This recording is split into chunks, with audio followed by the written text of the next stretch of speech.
हे आहे ठाणे स्मार्ट. आपण म्हणतो ना ठाणे स्मार्ट, अमृत योजना आज, पण एक तुटलेलं झाड तुटत नाही आज.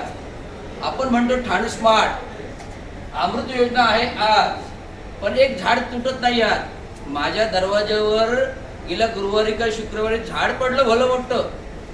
अतिरिक्त आयुक्त, मी 2 दिवस घरात पावसामुळे बाहेर नाही निघालो. रात्री शनिवारी 9 वाजता निघालो. मी थेट झाड बघितलं. 9 वाजता अतिरिक्त आयुक्तांना फोन केला, उचलला, ऐकलं झाड पडलंय. मग झाड पडल्यावर रिॲक्शन रात्री नाही झालं, पण दिवसा तरी यायला पाहिजे कोण. आज 8 दिवस झाले ते अजून झाड नाही कापलं गेलं. 2 दुकानं वाचली, 2 फेरीवाले वाचले. पण असं आहे आमचे ठाणे स्मार्ट मोठं, अमृत योजना मोठी, पण कामच नाही होती. आमचं आहे स्मार्ट सिटी मोठी, अमृत योजना आहे मोठी, पण आमची कामच नाही होती. ही आहे व्यथा साऱ्या कर्मचाऱ्यांची.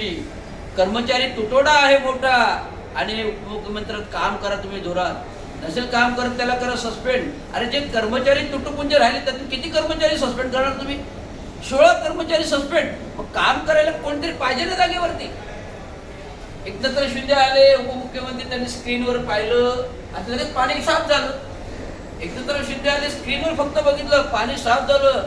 पण मी सांगतो असं कुठं काम होतं का? एक बांबू पकडायला ड्रेनेजला माणूस लागतो, तेव्हा ड्रेनेज मोकळं होतं ना.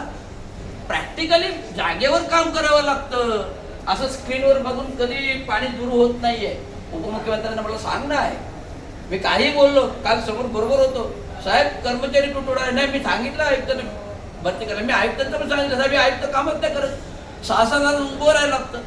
म्हणजे सिटी आहे आमची स्मार्ट, अमृत योजना आहे आमची अमृत, पण कामाचंच होत नाही काय नीट. धडधाकट ना कर्मचाऱ्यांना मिळत नाही पैसे नीट.